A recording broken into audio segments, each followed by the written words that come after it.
किसी भी मामले में मान लीजिए निर्णय दिया जाता है, चाहे वो प्रशासनिक हो, अर्ध न्यायिक हो, न्यायिक हो,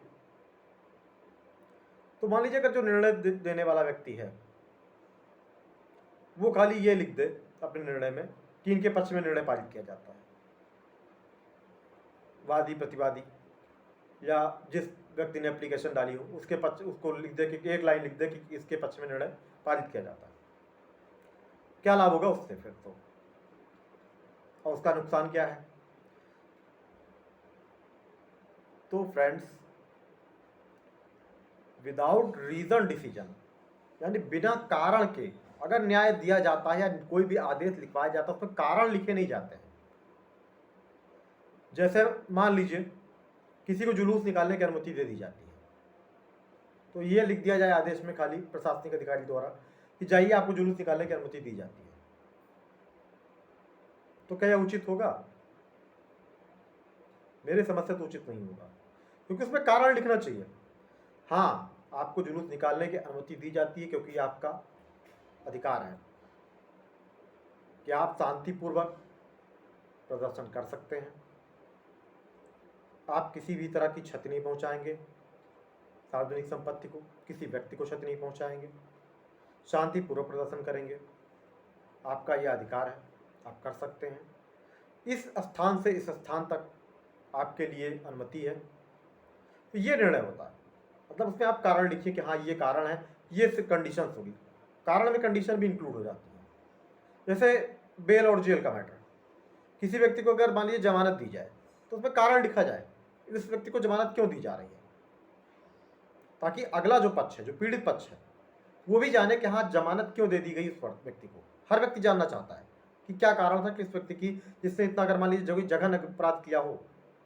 किसी के साथ बलात्कार किया हो, हत्या किया हो, या छोटा मोटा भी अपराध हो, तो हर व्यक्ति जानना चाहता है। जैसे वैल्यूएबल ऑफेंस पे तो खैर एक बार के लिए माना जाता है कि उसमें एक लाइन लिख दी जाती है वैल्यूएबल ऑफेंस, चलिए ठीक है। लेकिन जो नॉन वैल्यूएबल कॉग्निजेबल ऑफेंस है, जो संज्ञेय प्रकृति के, गंभीर प्रकृति के अपराध हैं, अजमानतीय हैं, तो उनमें कारण लिखना जरूरी है, क्योंकि कारण लिखने के बाद ही मान लीजिए अगर कोई पर्सन जो है उसके निरस्तीकरण में जाता है, जमानत का आदेश अगर हो गया और कारण लिखा गया, और वो कारण ऐसे हैं जो कहीं ना कहीं थोड़ा सा उसमें विरोधाभास है, कॉन्ट्राडिक्शन है, कि जो एफआईआर में था या जो मान लीजिए बयानों में आ रहा है उससे कॉन्ट्राडिक्शन है, और जो लिखा गया है कि हाँ जिस कारण से बेल दे दी गई, कॉन्ट्राडिक्शन अगर होता तो उसमें जाहिर सी बात है कि फिर अगला पक्ष जो पीड़ित है वो उसके निरस्तीकरण के लिए जाएगा, उन कारणों को पॉइंट आउट करेगा और उन कारणों के विरुद्ध में जो अपना जो सबमिशन होगा वो देकर वो करेगा, जमानत का मतलब उसकी जमानत निरस्तीकरण के लिए आवेदन करेगा। या मान लीजिए किसी को जमानत नहीं मिलती है तो उसमें खाली ये लिख दिया जाए कि जमानत में कोई बल नहीं पाया जाता, आपके जमानत प्रार्थना पत्र निरस्त किया जाता है। क्या मतलब होगा भाई इसका? फिर जमानत प्रार्थना पत्र आपने निरस्त कर दिया, कारण लिखा नहीं, तो कारण लिखना जरूरी है।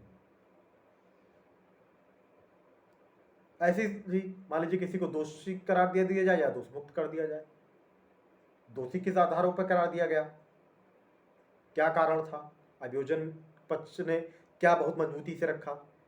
बचाव पक्ष ने क्या कमियां छोड़ी जिस कारण से व्यक्ति दोषी हो गया, या मान लीजिए मुकदमे से वो एक्विटल हो गया, छूट गया, दोष मुक्त हो गया, तो क्या कमी थी अभियोजन में जिस व्यक्ति से, जिस कारण से वह व्यक्ति मुकदमे से छूट गया, कन्विक्शन नहीं हुआ उसका। तो ये जरूरी होता है कि कारण सहित निर्णय लिखा जाए। सिविल मैटर में भी यही है, किसी को डिग्री दे दी जाए तो डिग्री देने की सिचुएशन क्या है, डिग्री देने की सिचुएशन वही है भाई, कारण लिखा जाए किस कारण से डिग्री दी जा रही है, साक्ष्यों के बयान क्या कह रहे थे, वादी या प्रतिवादी किसका पक्ष में क्या था, ज्यादा मजबूत क्या था, किस कारण से डिग्री बन रही है, या किस कारण से डिग्री नहीं दी जा रही, निरस्त किया जा रहा है आपका सूट। तो रीजन डिसीजन बहुत नेसेसरी होता है, जो कहीं ना कहीं आगे चलकर बहुत एक प्रभावशाली छाप छोड़ता है। एक निर्णय अगर ऐसा दिया जाए रीजन, कारण सही सकारण निर्णय, तो वो सैकड़ों जजमेंट के लिए हो जाता है फिर, कि इस कारण से इसमें बेल नहीं मिली, तो उसका प्रभाव व्यापक होता है। सुप्रीम कोर्ट के जैसे जो जजमेंट होते हैं, लैंडमार्क जजमेंट होते हैं, तो उसमें क्या होता है, रीजन डिसीजन में एक पॉइंट टू पॉइंट लिखा जाता है, क्या ये पॉइंट है, इनके कारण ये चीजें नहीं हो सकती हैं, ये हो सकती हैं, ऐसा लाभ दिया जा सकता है, ऐसा नहीं दिया जा सकता है। सुप्रीम कोर्ट का जो जजमेंट होता है उसे लैंडमार्क जजमेंट या भूमि की विधि कहते हैं, क्योंकि पूरे देश में सभी कोर्टों पे लागू होता है। और हर दिन आप देखते हैं कहीं ना कहीं सुप्रीम कोर्ट के जजमेंट्स आते रहते हैं। कुछ जजमेंट ऐसे हैं जो कि सालों दर सालों सेम चल रहे हैं अभी ऐसे, क्योंकि उनमें कोई जजमेंट आ ही नहीं पाया आज तक। इतने मतलब ऐसे जजमेंट लिखाए गए थे, ऐसे कारण, ऐसे उसमें पॉइंट आउट ऐसी चीजें की गई थी। ये दोनों के लिए कर होता है, वादी के लिए भी, प्रतिवादी के लिए भी, अभियुक्त के लिए भी, बचाव अभियोजन के लिए भी। तो हमेशा अगर देख लीजिए आप, चाहे वो प्रशासनिक व्यक्ति अधिकारी हो या अर्ध सरकारी, मतलब अर्ध न्यायिक अगर कोई व्यवस्था हो, क्वासी जुडिशियल या जुडिशियल हो पूर्ण, तो भी